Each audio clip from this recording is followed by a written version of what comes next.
Sainers, welcome back to the Saints TV YouTube channel. We've just come off the back of a big game against the Pies, and now we're straight into another big game against the Blues on Sunday, 3:20. It's first v fourth. And as you guys know very well, my good friend Terry from Blue Abroad is kind enough to join us and preview this game. It's a big one. Terry, mate, how you feeling? I'm excited. Big response needed from the Blue Boys. I feel like this is a total opposite situation to the last time we played. What was I'm trying to think. Last year was it? So I'm pretty sure you guys were coming off a 3 or 4 game losing streak. That's right. Yeah, and it was like you guys were red hot favorites. I think you were definitely in the 8. We were on the edge of the 8, I remember. Yeah. And then we kind of stole it in the end. The last quarter, we kind of pinched it. And Mackay kicked a lot of points that night, I think, for memory. We all kicked a lot of points that night. So yeah.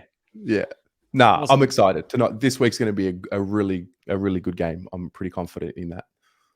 Are you obviously both our teams have come off a loss, so that's kind of one thing. Let's talk about that very quickly. You played Adelaide on was it the Thursday or the Friday? It was a Thursday, wasn't it?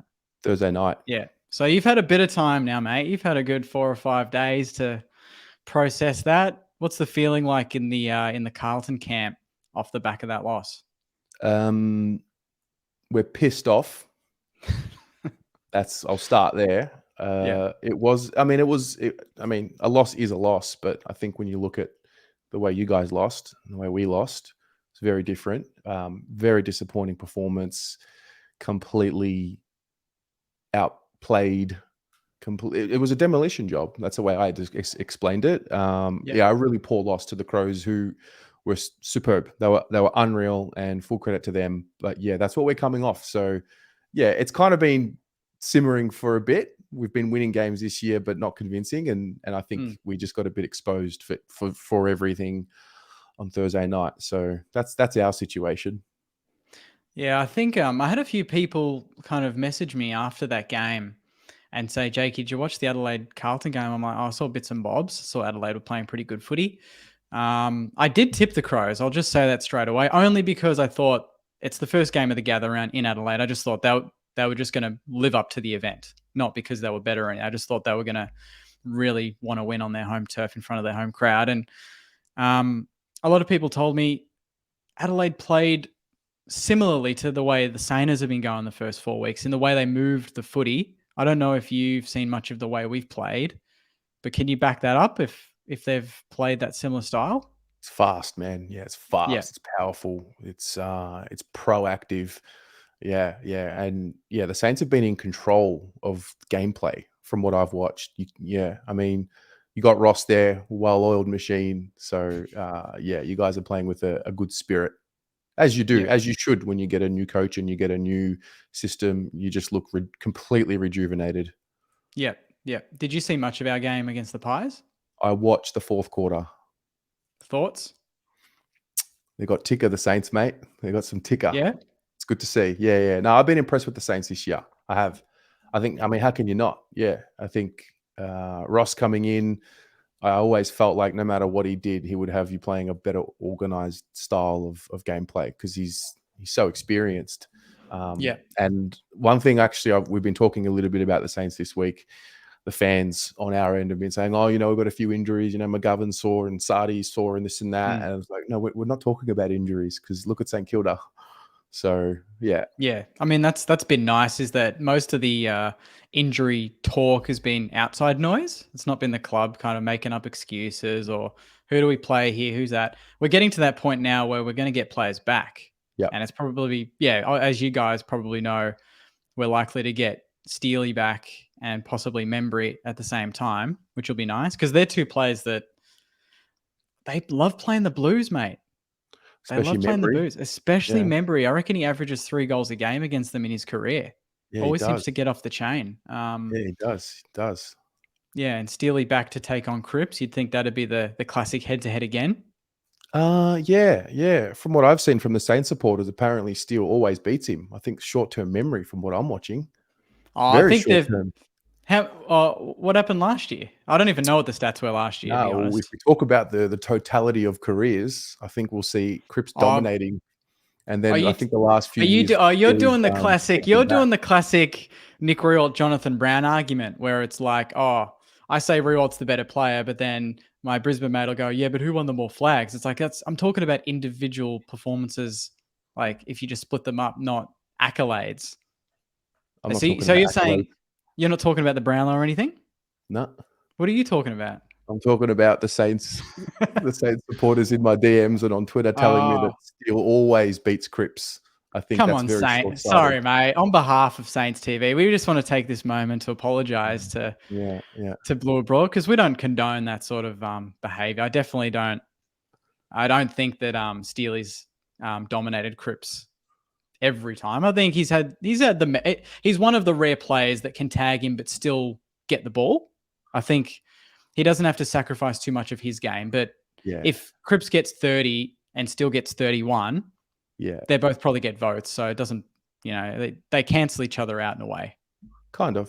Yeah. Still's, I remember I did a video 2021 and Yeah. I was seething at the Blues and I was like, Jack Steele used to tag Patrick Cripps. Now he's better than him. Nah. So he had They're his both. moments still, but I think Cripper's earned the right now. I How's he think going this year? Cripper. Because Um, from what I've seen, he's been. I think there's been a couple of games where he's been top notch, and then a few games where I thought he looks a bit, I don't know, beaten up, or he's not moving smoothly, or is that just bullshit? I think he is a representation of the whole group. Like, yes, we've Yep. won games, and yes, we're in the top four right now, and that looks nice and shiny right now, but we Mm, haven't quite been convincing. So Cripps has been good without being great, mm. but we just haven't been convincing yet. We haven't put a performance together. I know we beat Geelong, and maybe there's a bit of credit due there, but Geelong have been a bit Yep. banged up to start the year as well. So, yeah, Well, I've always thought that despite like win loss is always a good indicator of how teams are going. So the more wins you get, great, you're doing well. But I always very much look at the percentage, and your percentage is 96, and ours is 144. Now that tells me you're winning games, but exactly like you just said, not quite convincing, not blowing teams out of the water for 4 quarters. You might have, like against North, that was quite an arm wrestle, but it was a good 15, 20 minutes of footy, and that kind of created that gap in the end, right? pretty much. And we let them kick, I think, 4 straight goals to end the game. And then I think when you Mm. lose by 10 goals, your percentage takes a massive hit as well. So that's what we've just seen. Yeah, exactly right. Mm. I'm looking at this stat here surprises me big time based on your midfield and the fact that you've got Walsh. Walsh was back and he was great last week, so good to see him back. And then you've got Cripps, obviously Brownlow medalist, gun midfielder, 15th in clearances. What's happening there? There you go. That's the thing. That was what we were defined by last season. Mm, And I think the narrative around us was if you stop that, Carlton can't find other ways to win, which I think we've found a few other ways to win this season, apart from from last week. yeah, Last week we got dominated at stoppage, at clearance, and everywhere else. What do you put it down to? I don't know. I mean, when you look at it right now, last week the best midfield that we have was there for the first time since round 5 last year. I mean, Walsh is yeah, coming off back surgery. I know he played well last week, but he's still coming off his back issues. Kennedy was out for a few weeks. They just looked a little off. Hewitt's got a broken hand or a hurt hand, very sore hand. So they're just not. I think they need a couple of games together to gel. yeah. Mm. And the Carlton board mentioned a few players that could miss this week. We talked about Steele and Membry possibly returning, but on your end, Mm. are we expecting any big names to be at like Sard as well? I've heard is a touch and go. I don't know what's going on there, but what are your inside goss on that? Well, Sada McGovern was sore last week. Yep. McGovern was a laid out, very laid out. Sard pulled up sore. Vossi basically just said it's hamstring tightness. As we film this Mm. right now, there is no update officially from the club, which is lovely. I don't know if that That is. sends confidence through the camp, doesn't it? Yeah, yeah. So I don't. The answer is I don't know, but I would Yeah. expect there to be some changes made, some omissions as well, because yeah, there are quite a few players that are just you got to swing the axe a little bit when you lose by 10 goals. I think. Yeah. Who are you bringing in then? Is there a clear name in the VFL that's performed that you're like, yeah, perfect for playing the Saints? A bit of leg speed, maybe. There's a kid. His name is Jackson Binns. He was our Bins, yep, third pick in the draft. He's been going really well. He's got that speed. He's got good ball use. He's been hitting the scoreboard consistently in the VFL. I like him. Paddy Dow has yep, been ripping it up in the VFL, but I'm not, if I'm honest with you, I'm not really that much in the camp of Dow in. I think I just don't trust him yet. I know he plays well in the VFL. If you've ever had a player that plays really well in the VFL and you bring him up and just doesn't seem to have the same ferocity, yeah. yep. I think every club has that one player that just dominates VFL level, but just can't translate it on the big Yeah. stage.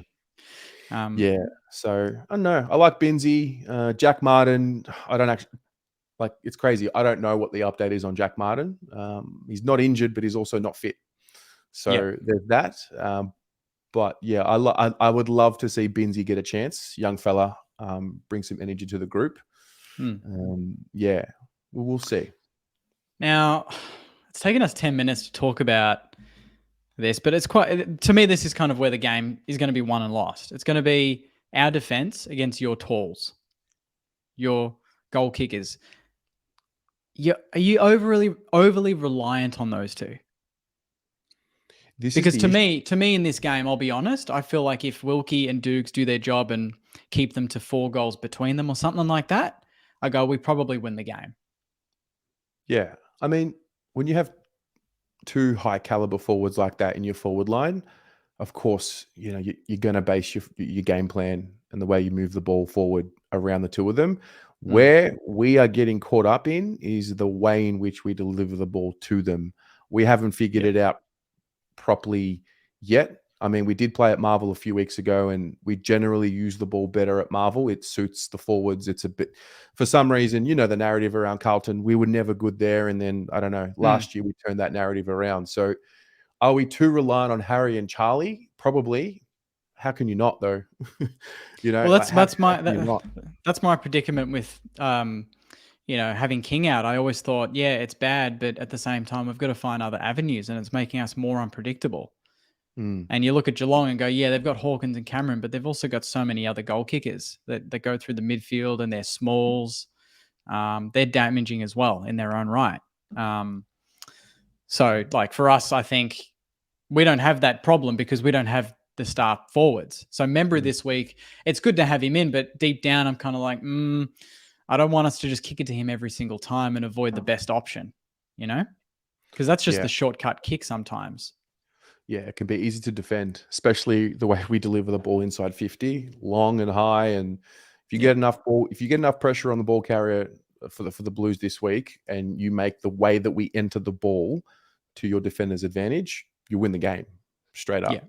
Yeah. Well, because I find that like I haven't watched much of Carlton, I'll be honest, but I've never seen them as a team that's quick on the outside. I don't know if that's something that has been addressed. Obviously, you got Blake Acres, so he's a guy that can run on the outside a little bit, and I don't know how his form's been, but from what I've read, he's been pretty solid. Um, do you feel like that's a key part of the game as well? Is if we get the game on the outside a bit, get our running game going, that could cause problems, or are you guys Yeah, yeah, not yeah, bad on the definitely. outside? Definitely. I mean, our midfield, to be fair, I think our defense has been really good, save for last week. Mm, Um, our midfield has let us down. So yeah, if you're first to the ball and you start using those runners and you guys move the ball with serious conviction the way you have been, it's going to be a long night for the Blues. But I think there's a added layer of motivation for Carlton this week because like we have to respond. It was a really poor performance last week, and there's a little bit extra in a poor performance, especially when mm. everything's laid bare for you and you're exposed, and so many of your players are underperforming. So it's going to be. I don't want to sound like Vossi, but it's the truth. Like it all starts with the contest, mate. It does. It does. And, when you look at that, we're number one for kicks, handballs, disposals, and marks. So we completely own the ball when we play. Hmm.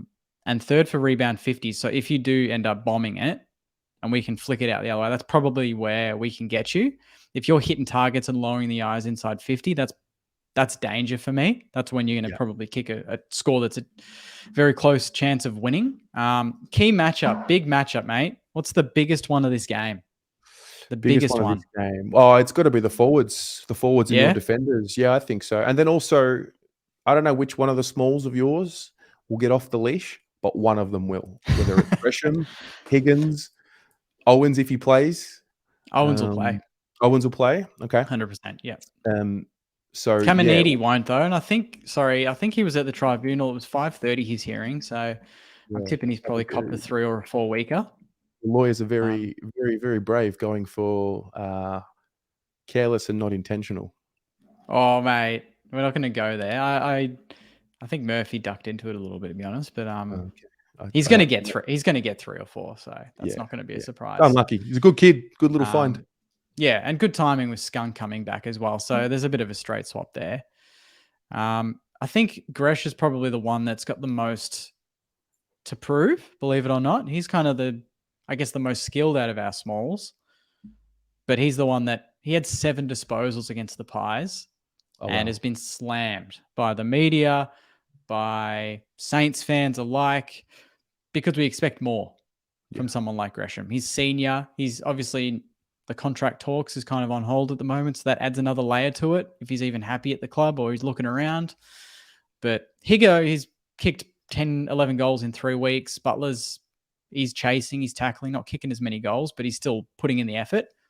Gresh is the one that not quite on that level at the moment. So it would be nice I would love a bit of Gresham at my club. Yeah? Yeah. You've got some smalls though, don't you? You got some decent smalls. We do. I think one of our biggest issues right now is we don't have a bona fide third goal kicker. You know, I've got young Motlop. He's a second-year player. He's handy. Durden, he's handy. Then there's it's that Jack Martin, Jack Silvani, Josh Honey. These guys, they're not consistent enough with hitting the scoreboard, and that's the issue for us. We need like a hybrid half forward that is injury-free and is consistent, and that's where you probably see the reliance on Harry and Charlie, because that next layer hasn't really emerged. I thought De Koning would be that next layer. You still want a first round? You still want to trade a first round? I was going to say we'll give. I wonder if Saints fans would go give up Gresh at the moment for De Koning. I don't know if that'd be a straight swap sort of scenario there, but you'd probably take that. You'd take anything, wouldn't you? No, not anything. But Gresh is a little older, so we'll take Gresh and a second round pick, and we'll give you De Koning and a future 4th coming back. Future 4th. Yeah. Or you can just give us your first round pick for De Koning, and we'll call it a day. Look, I think I'm rethinking that one, to be honest. Oh, okay. That was a bold prediction, but I mean, in the same video, someone did predict Saints bottom 4, so that was a bit of a shitty call in the end. Yeah, I wonder who that was. Yeah, I wonder who that was. What are your feelings about this game? Let's just get straight to it, all right? No more beating around the bush. Just your favourites. Are you surprised? Are we? Your favourites. We have been underdogs in pretty much every game we've played, mate. I'm not surprised at all. You're $1.80. It's $1.84 to $2. We were $2.20, so we've come in a bit. Okay. But you're still favourites to win. I think the bookies are probably giving us one more chance before they start jumping off. Personally, what do I think is going to happen? Oh, fuck! Like, I'm confident we're going to respond. I'm confident we're capable of beating the Saints. And obviously, I'm going to predict that we will beat the Saints. The big thing for me is the intent, the intensity that we bring, and we just iron out the lack of focus and concentration that we seem to be having. I don't know what the selection will be. There's a few question marks over health of players. There's a few question marks as to who's going to be dropped and these things. But nonetheless, I expect that full midfield complement to be in there. Maybe Hewitt won't be, but if the rest of them are there, they need to be better in terms of having that connection with each other and working for each other. I mean, I'm obviously going to tip us to win the game. I'm pretty confident that we will. And I mean, if we don't, and if it's a bad loss again, oh boy. It's weird. Like, we're coming off a loss too. So, like, as much as Carlton need to respond, obviously we want to respond too. We're 4-1. We want to stay top. We want to keep that momentum going. We don't want to have one honourable loss turn into 2 and then 3 and 4, because that's what has probably happened years, I've gone by last year, 8 and 3, and then we turn it into 3-8. We miss finals, you know? Yeah. So we're used to starting seasons well and not finishing off. But this is a good barometer, I think, on where both teams are genuinely at, because we'll know. If one team slogs the other team, that tells me one of these two teams isn't probably as good as what people have said. Mm. But if it's a close, solid game, we're probably there or thereabouts in that top 8 sort of contention. Yeah. Your expectations for the Saints before this season, what were they? I always said we were between the sort of 7th to 12th mark. I always thought we had the list capable of making finals. I think people have grossly underestimated some of the talent that we have, especially when you look at Mitch Owens, Filippo, who's just beautiful to watch every single week, and very, very glad we got him. I still think he's a shout for the Rising Star, and I can't believe he didn't get the nom this week. 19 and a goal, but it's another conversation. I think we've always had a list that when you get them on the park has been competitive. Yeah. It's always been more structure and the style of play. And I think Rats is probably, he tried a few different things that didn't come off, but Ross has come in and literally just said, this is plan A. This is exactly how we implement it. And I expect you to do it every single week, and sets that standard. And the boys have followed it. Like, that's why I probably haven't questioned much in this video like I have years gone by, even off the back of a loss, because I'm comfortable with what we delivered on the weekend for 4 quarters. Yeah. For 3 quarters, it was 2 goals to 2, 4 goals to 4, 6 goals to 6, ended up 9 goals to 10. Yeah. And we kicked 3 goals, 6 in the last quarter. Could have won the game. So we just got to deliver that same effort. Yeah. I mean, at the end of the day, you trust your coaching group. That's what we gained last year. Like there wasn't that sense of, okay, is this the right coach? Like we trusted what was going on because of how well we were playing in the early part of the year. So I think for you guys as well, I mean, it's Ross Lyon. Like no matter what type of talent he's got on the park, he's going to have a disciplined team. Absolutely. And like I was the first person to say, I don't think Stocker can play in our team in round 1. He has been unreal. One of the fan favorites. He has been excellent off halfback. His attack on the footy, but the man, and then standing up for his teammates. We saw that at the Blues, mate. You saw that firsthand. Always flies the flag for his teammates. He's brought this sort of mongrel back to Moorabbin, which we haven't had in a long time. And it's almost filtered through the rest of the team. He's one of the first picked, I would say, for me, in that back line. Does it hurt a little bit that he's playing that well, or did he do that at Carlton? No, it's not hurting at all. I sent you asked me when the deal was done, like, what do you know about him? He was one of my favorite, not just players, but humans at the club. I loved him. We loved him because he brought what he brought. At the end of the day, we decided to go a different route. I'm stoked that he's playing well. I want him to win multiple best and fairest at St Kilda. I love the guy. I love him as a human being. He's just you'll meet him more as you go along, but he's so good with the fans, so good with the next generation of fans. I think where I'm mindful of this week is he'll bring an attitude, like a bring it attitude to Carlton, and fair enough. I think Ross will probably do the same thing, just to want to stick it to us a little bit. And then you got Sauce as well in there, and it would have been nice. It would have been nice for Caminiti as well to have that matchup on Wiedering and fullback in an actual AFL game. Would have been nice. It would have been nice. But he decided to. Nah, we're not. Just take it easy, mate. I mean, he did it. He did it. Yeah. I mean, Murphy could have just not hit him in the chest, but that's all good. You're not blaming Nathan Murphy for any part of that, of course I'm not. Of course I'm not. Nah, he's going to cop what he cops, and it's fair, and that's how it is now. So, but there is that mental edge that I will definitely be looking for this week, because I know Stock will bring it, I know Ross will bring it, and there's a little bit of that. There's a little bit of feeling in this, because I think the Saints are a bit up and so you should be up and about. Preseason attitude was totally different to in-season attitude, which is what I've noticed, which is good. But we'll see what happens. It's going to be a big one. It's going to be a big crowd, upwards of 50. It's sold out, isn't it? Absolutely sold out. Yeah. That's unreal to see. This is going to be the biggest crowd probably at Marvel between these two teams in quite some time, isn't it? Probably. There was one game, 2015-16, I think that got just over 50.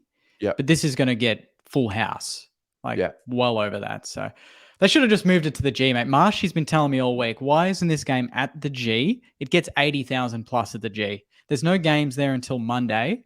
as if they couldn't have moved it there. Yeah, I don't understand that either. Like, it's our home game, It's your home obviously. game as well. Yeah.